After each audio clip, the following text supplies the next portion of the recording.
सिर्फ 3 दिन में सारे इंग्लिश टेंसेस सीखें। जी हाँ दोस्तों, हम आपके लिए लेकर आए हैं एक ऐसा कोर्स जिसमें आपको शुरू से लेकर आखिर तक तमाम टेंसेस सीखने को मिलेंगे। दोस्तों, अगर आप टेंसेस को सीखने में बहुत दफ़ा रट्टा लगा चुके हैं लेकिन फिर भी आप टेंसेस को नहीं समझ पाए, तो आपका ये मसला हमेशा के लिए हल होने वाला है। आपने हमारे इस कोर्स को ज्वाइन करना है।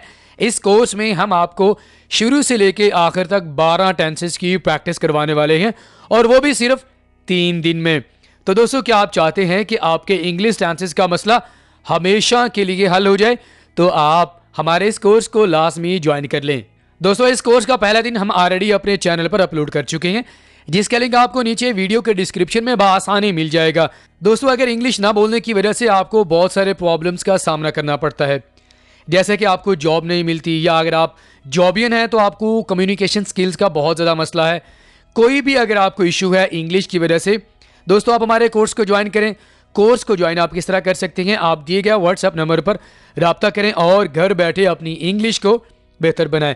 तो चलिए दोस्तों, हमारे इस कोर्स के दूसरे दिन की क्लास का बाकायदा आगाज़ करते हैं। दोस्तों, आज के दूसरे दिन की क्लास में हम आपको प्रैक्टिस करवाएंगे 4 टेंसेस की।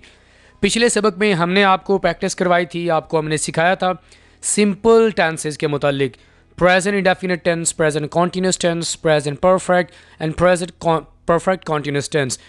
दोस्तों, अगर आपने हमारे प्रीवियस लेसन को नहीं देखा तो उसका लिंक आपको नीचे वीडियो के डिस्क्रिप्शन में बआसानी मिल जाएगा। आपने हमारे पहले दिन की क्लास को लाजमी देख लेना है अगर आप शुरू से लेके आखिर तक तमाम टेंसेस सीखना चाहते हैं। तो दोस्तों, आज के दूसरे दिन की क्लास में हम आपको पास्ट टेंसेस की प्रैक्टिस करवाएंगे। दोस्तों, अगर हम पास्ट टेंसेस की बात करें तो पास्ट टेंसेस से मुराद वो तमाम एक्शंस, वो तमाम काम, वो तमाम चीज़ें जो हम माजी में कर रहे होते हैं, तो ये सारा का सारा माजी से रिलेटेड होगा। दोस्तों, पास्ट टेंसेस में हमारे पास सबसे पहला जो टेंस है वो है ये वाला, past indefinite tense.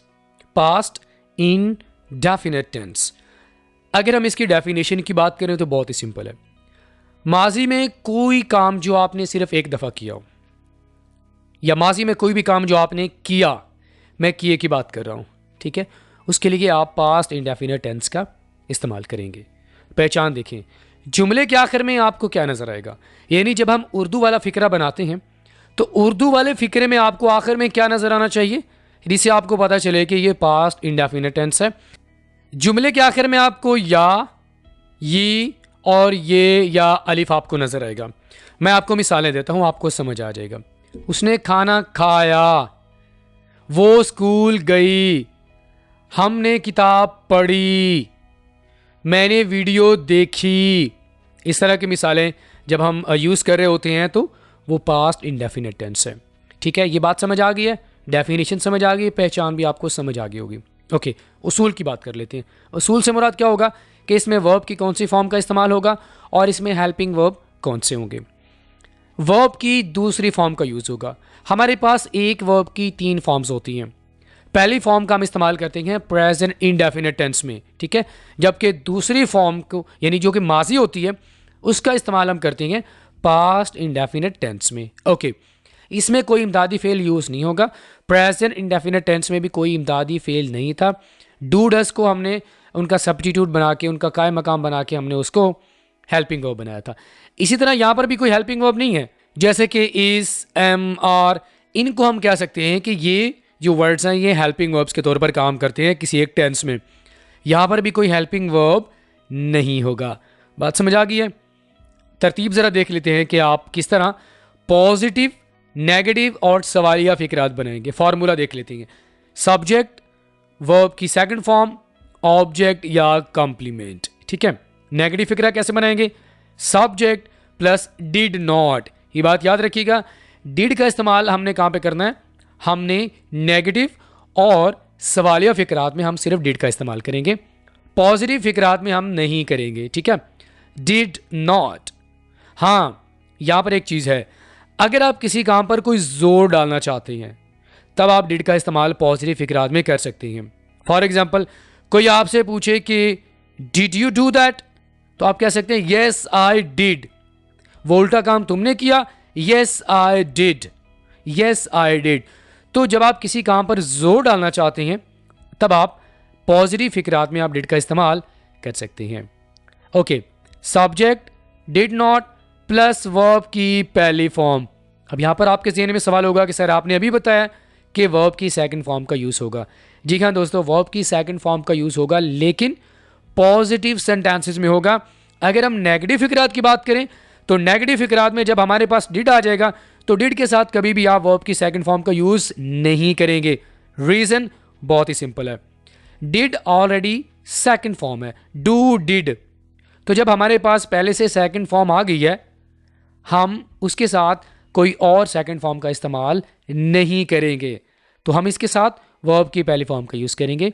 Then object, सवाल फिक्रा बनाने के लिए डिड शुरू में आ जाएगा, सब्जेक्ट वर्ब की पहली फॉर्म एंड देन ऑब्जेक्ट या कॉम्प्लीमेंट। मिसालें देखिए, आपको मजीद समझ आ जाएगा। ये देखें, हमने इकट्ठे सफ़र किया, we travelled together, we travelled, DED आ गया, ठीक है। She argued with him, argued with him. I forgive him, forgive, forgive, forgiven, ठीक है। फॉरगिव ये सेकंड फॉर्म है। नेगेटिव फिक्रा कैसे बनाएंगे, वी डिड नॉट हेल्प। अब यहाँ पर आपने ये नहीं कहना वी डिड नॉट हेल्प्ड, यहाँ पर आपने ED नहीं लगाना, वरना आपका सेंटेंस सारा गलत हो जाएगा। डिड आपके पास ऑलरेडी पास्ट में है, तो आपको और सेकंड फॉर्म ED लगाने की ज़रूरत बिल्कुल भी नहीं है। तुमने अपना काम मुकम्मल नहीं किया, you did not complete your work. You did not complete है, कंप्लीटेड नहीं है। क्या वो भागी, डिड शी रन। इसी तरह यहाँ पर भी आपने रन कहना है, आपने सेकंड फॉर्म का इस्तेमाल नहीं करना।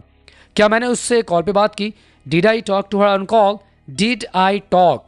यहाँ पर मैं टॉक्ड का इस्तेमाल नहीं करूँगा।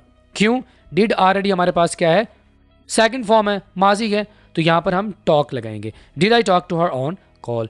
तो आई होप कि दोस्तों आपको पास्ट इंडेफिनिट टेंस समझ आ गया होगा। अब ज़रा दोस्तों बात कर लेते हैं हम पास्ट कॉन्टीन्यूस टेंस की। पास्ट कॉन्टीन्यूस, कॉन्टीन्यू का माना क्या होता है, जारी होना। तो जब माजी में कोई भी काम जारी था, ये मैं आपको ये नहीं कह रहा कि जारी है, क्योंकि अगर जारी है तो इसका माना ये हुआ कि ये प्रेजेंट टाइम है। यहाँ पर मैंने क्या कहा, जारी था। तो जब भी आप किसी ऐसे काम के बारे में बात करना चाहते हैं जो माजी में जारी था, सिंपल आपने पास्ट कॉन्टीन्यूस टेंस का इस्तेमाल करना है, ठीक है। पहचान देखें, जुमले के आखिर में आपको नजर आएगा रहा था, रही थी, रहे थे। आपके सामने कुछ मिसालें बोल रहा हूँ, आपको समझ आ जाएगा। वो काम कर रहा था, वो स्कूल जा रहा था, वो खाना खा रहे थे, हम सफ़र कर रहे थे, बाहर बारिश हो रही थी। इस तरह की बातें, इस तरह के कामों के बारे में अगर आप बात करना चाहते हैं जो माजी में जारी थे, तो आपने पास्ट कॉन्टीन्यूस टेंस का यूज़ करना है, ठीक है। अब यहाँ पर हमने ये देख लेना है कि वर्ब की कौन सी फॉर्म का यूज़ करेंगे। दोस्तों, वर्ब की पहली फॉर्म के साथ आप ING का इजाफा करेंगे। जिस वर्ब के साथ ING लगी होगी तो फ़ौरन आपका माइंड जाना चाहिए ये कॉन्टीन्यूस टेंस है, प्रेजेंट है, पास्ट है या फ्यूचर है, जो भी है, लेकिन वो कंटिन्यूस होगा। अगर हम हेल्पिंग वर्ब की बात करें तो पास्ट कंटिन्यूस टेंस में वाज और वर को एज ए हेल्पिंग वर्ब यहाँ पर यूज़ किया जाएगा। ओके, अब ज़रा हम तरतीब देख लेते हैं कि किस तरह पॉजिटिव, नेगेटिव और सवालिया फिक्रात बनाएंगे। सब्जेक्ट प्लस टू बी, इसके बारे में आपको पहली वीडियो में बता चुका हूँ कि ये बी क्या है, आपने वो लेसन लाजमी देख लेना है। वाज वर वर्ब के साथ ING and object, very simple. Negative के लिए subject not verb plus ING, इस तरह आप यूज़ करेंगे। और जब आप सवालिया बनाएंगे तो आप वाज और वर को शुरू में लेके आएंगे, then subject verb plus ING and object. Okay, आप ज़रा मिसालें देख लें, आपको सही तौर पर समझ आ जाएगा। I was buying some chocolates, मैं कुछ चॉकलेट खरीद रहा था। माजी में कोई काम जारी था। कोई आपसे पूछे तुम वहाँ पर क्या कर रहे थे, आपने क्या कहना है। अगर आप चॉकलेट्स खरीद रहे थे तो आपने कहना I was buying some chocolates. Train तेज़ी से चल रही थी, the train was moving fast. Okay, negative कैसे बनाएंगे, my mother was not, was के बाद आपने नॉट लगा देनी है। My mother was not cooking food, he was not going somewhere, वो कहीं नहीं जा रहा था। He was not going somewhere, क्या बच्चा रो रहा था। वॉज द बेबी क्राइंग, सवालिया फिक्रा बनाना है तो आपने वाज और वर को शुरू में लेके आना है। वॉज द बेबी क्राइंग, क्या अली सोफे पर बैठ रहा था। Was Ali sitting on the sofa. तो बहुत सिंपल है दोस्तों, माजी में किसी ऐसे काम के बारे में अगर आप बात करना चाहते हैं जो जारी था तो आपने पास्ट कॉन्टिन्यूस टेंस का इस्तेमाल करना है। अगर आपका काम जारी है मौजूदा वक्त में, अभी प्रेजेंट टाइम में, तो आप प्रेजेंट कॉन्टिन्यूस टेंस का इस्तेमाल करते हैं। अब जरा दोस्तों हम बात कर लेते हैं पास्ट परफेक्ट टेंस की। दोस्तों जैसा कि आपको मैंने प्रीवियस लेसन में बताया था कि परफेक्ट टेंस का मतलब क्या होता है कि कोई काम मुकम्मल हो जाना, प्रेजेंट टाइम में मुकम्मल हो, पास्ट में मुकम्मल हो, या वो फ्यूचर में मुकम्मल हो। तो परफेक्ट का माना होता है कि कोई काम जो 100% मुकम्मल हो चुका है। तो आज हम बात कर रहे हैं पास्ट परफेक्ट टेंस की। पास्ट परफेक्ट टेंस का इस्तेमाल हम तब करते हैं जब आप ये बताना चाहते हैं कि माजी में कोई काम मुकम्मल हो चुका था। ठीक है, पहचान देख लेते हैं। जुमले के आखिर में चुका था, चुकी थी या चुके थे वगैरह आएगा, ये पहचान होगी हमारे पास पास्ट परफेक्ट टेंस की। वर्ब की तीसरी फॉर्म का इस्तेमाल करेंगे। पहली फॉर्म का इस्तेमाल हम प्रेजेंट इंडेफिनिट टेंस में करेंगे, दूसरी फॉर्म का इस्तेमाल हम कहां पर करेंगे? पास्ट इंडेफिनिट टेंस में, जबकि थर्ड फॉर्म का इस्तेमाल हम पास्ट परफेक्ट टेंस में करेंगे। यहां पर हैड को इमदादी फेल के तौर पर यूज करेंगे। इस टेंस में सिर्फ हमारे पास एक ही हेल्पिंग वर्ब होगा, वो कौन सा है? हैड। ठीक है, अब जरा असूल देख लेते हैं। पॉजिटिव जुमला बनाने के लिए आप क्या करेंगे? Subject plus had and verb की थर्ड फॉर्म और उसके बाद object. That's very simple. Negative के लिए सब्जेक्ट हैड नॉट का इस्तेमाल करेंगे, हैड के बाद हम नॉट लेकर आएंगे, वर्ब की थर्ड फॉर्म। Very simple. सवालिया बनाने के लिए हम क्या करेंगे? हैड को शुरू में लेके आएंगे। ये फॉर्मूला आपको मैं बार बार बता चुका हूँ। ठीक है, हैड को शुरू में लेके आए, सब्जेक्ट और उसके बाद वर्ब की थर्ड फॉर्म का हमने इस्तेमाल करना है। बहुत ही सिंपल है। माजी में कोई काम मुकम्मल हो चुका था, जैसे कि उसने वो खाना खा चुका था, वो सो चुका था, वो जा चुका था, उसने सफ़र कर लिया था, वो खेल चुका था।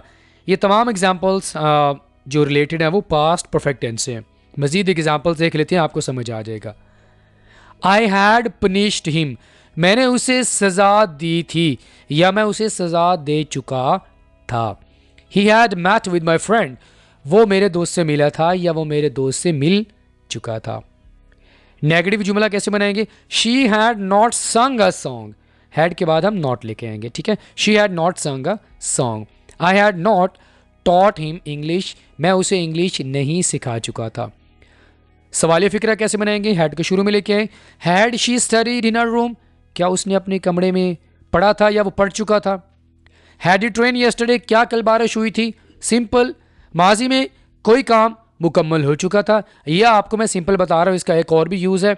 और तरह से भी हम सेंटेंसेस बनाते हैं, जैसे कि मेरे आने से पहले बारिश हो चुकी थी। तो ये बहुत ही कॉम्प्लिकेटेड सिचुएशंस हैं और मैं आपके लिए इन टेंसेस को बहुत ही आसान तरीके से आपको सिखा रहा हूँ। आपको बस ये पता होना चाहिए कि इसका इस्तेमाल हम कहाँ पर करते हैं। ओके, इसके बाद दोस्तों हम बात कर लेते हैं पास्ट परफेक्ट कॉन्टिन्यूस टेंस की। आपको मैंने बताया था दोस्तों प्रेजेंट परफेक्ट कॉन्टिन्यूस टेंस के बारे में कि कोई काम माजी में ख़ास वक्त में शुरू हुआ और मौजूदा वक्त तक जारी रहा। लेकिन इस टेंस में थोड़ा सा डिफरेंस है। कोई काम माजी में किसी ख़ास वक्त में शुरू हुआ और माजी में ही जारी रहा। अगर आपको पहले कभी समझ नहीं आया ना कि परफेक्ट टेंसेस को कहाँ पर इस्तेमाल करते हैं, तो आप ये गौर से सीख लीजिए। प्रेजेंट परफेक्ट कॉन्टिन्यूस टेंस में क्या होता है? कोई भी एक्शन माजी में स्टार्ट हुआ ख़ास वक्त में, ठीक है, और वो कहाँ पर जारी रहा? प्रेजेंट टाइम तक वो जारी रहा। पास्ट परफेक्ट कॉन्टिन्यूस टेंस की अगर हम बात करें तो कोई भी एक्शन जो माजी में स्टार्ट हुआ किसी खास वक्त में और वो काम माजी में ही जारी रहा। समझ आ गई है? अब जरा इसकी पहचान देखें। फिक्रे के आखिर में ता रहा था, ती रही थी या ते रहे थे आएगा। अगर आप वक़्त का हवाला देना चाहते हैं, जो कि आमतौर पर इस तरह के टेंसेस में दिया जाता है, तो फिर आप इसकी अलामत क्या होगी? आखिर में रहा था, रही थी और रहे थे वगैरह आएगा। ठीक है, अगर आपको सिंस और फॉर को अच्छी तरह अंडरस्टैंड करना है तो वीडियो का लिंक नीचे मैं ऐड कर दूंगा, आपने वो लाजमी देख लेना, आपको 100% क्लियर हो जाएगा। वर्ब की पहली फॉर्म के साथ हम आईएनजी का इजाफा करेंगे, ये भी आपको मैं बता चुका हूँ। यहाँ पर हम हेल्पिंग वर्ब क्या यूज़ करेंगे? यहाँ पर दोस्तों हमारे पास हेल्पिंग वर्ब दो हैं। हैड बीन को हम यहाँ पर इमदादी फेल के तौर पर यूज़ करेंगे। क्लियर? अब ज़रा फार्मूला देखते हैं, तरतीब देखते हैं कि किस तरह हम पॉजिटिव फिक्रात बनाएंगे। दोस्तों पॉजिटिव फिक्रात बनाने के लिए सबसे पहले सब्जेक्ट हैड प्लस बीन, यानी हैड बीन। ठीक है, had been, verb plus ING and then object या कॉम्प्लीमेंट। नेगेटिव फिक्रा बनाने के लिए हम क्या करेंगे? सब्जेक्ट प्लस हैड अच्छा, अगर आप ये काम कर रहे हैं ना कि हैड बीन को इकट्ठा यूज़ कर रहे हैं तो आप गलत कर रहे हैं दोस्तों। नेगेटिव फिक्रात बनाते वक्त, क्योंकि यहाँ पर हमारे पास दो हेल्पिंग वर्ब्स हैं, हैड और बीन, तो हम इन दोनों को अलग कर देंगे। कब? सवालिया फिक्रा बनाते वक्त और मनफी फिक्रा बनाते वक्त। सब्जेक्ट हैड और नॉट आएगा, हैड नॉट बीन, तो बीन का इस्तेमाल हम नॉट के बाद करेंगे, ठीक है, वर्ब प्लस आईएनजी। इसी तरह सवालिया फिक्रा बनाते वक्त भी हम क्या करेंगे, हैड को शुरू में लेके आएंगे, उसके बाद subject been verb plus ING. मिसालें देख लिया, आपको सही समझ आ जाएगा। He had been reading a book since morning. Since morning, since का इस्तेमाल कहाँ पर करते हैं? अगर आप सीखना चाहते हैं तो आप वीडियो के नीचे मैं लिंक ऐड कर दूंगा, वो आपने लास्ट में देख लेना है। वो सुबह से किताब पढ़ता रहा था। Ali had been watching TV for 2 hours. For, Ali 2 घंटों तक टीवी देखता रहा था। मनफी फिक्रा कैसे बनाएंगे? वी हैड नॉट, ये नहीं कहना वी हैड बीन नॉट, गलत हो जाएगा। We had not been studying since 9 AM। Her daughter had not been, had not been, had not been working all day. सवालिया कैसे बनाएंगे? Had they been dancing for the whole day. समझ आ रहा है? हैड दे बीन डांसिंग, यहां पर had शुरू में आ गया, उसके बाद सब्जेक्ट आ गया, देन बीन का इस्तेमाल करेंगे। Had it been heavily raining all day, क्या सारा दिन मूसलाधार बारिश होती रही थी? तो बहुत ही सिंपल है, कोई ऐसा काम जो माजी में किसी खास वक्त में शुरू हुआ और वो माजी में ही जारी रहा, तो उसके लिए हम पास्ट परफेक्ट कॉन्टिन्यूस टेंस का यूज़ करेंगे। अब दोस्तों ज़रा हमारे पास कुछ मिक्स्ड एग्जाम्पल, आप ज़रा उनको देख लेते हैं। He arrive at the airport yesterday. He visited his grand parents last weekend. अब दोस्तों यहाँ पर आपने क्या करना है, ये 8 एग्जाम्पल्स हैं आपके सामने। They were dancing in the classroom, she was reading a book, I had already finish my dinner, she had completed her assignment, they had been working at the company for 30 years, they had been waiting for the bus for an hour. अब आपने क्या करना है, आपके सामने ये 8 different English sentences हैं जो कि मुख्तलिफ टेंसेज से रिलेटेड हैं। आपने इनकी पहचान करनी है और आपने नीचे एक कमेंट बॉक्स में बताना है कि ये जो सेंटेंसेज आपके सामने मैंने बोली हैं ये कौन से टेंस से रिलेटेड हैं। आपको मैंने 4 टेंसेज सिखाए हैं और ये जो एग्जाम्पल्स आपके सामने हैं ये उन चारों टेंसेज से रिलेटेड हैं।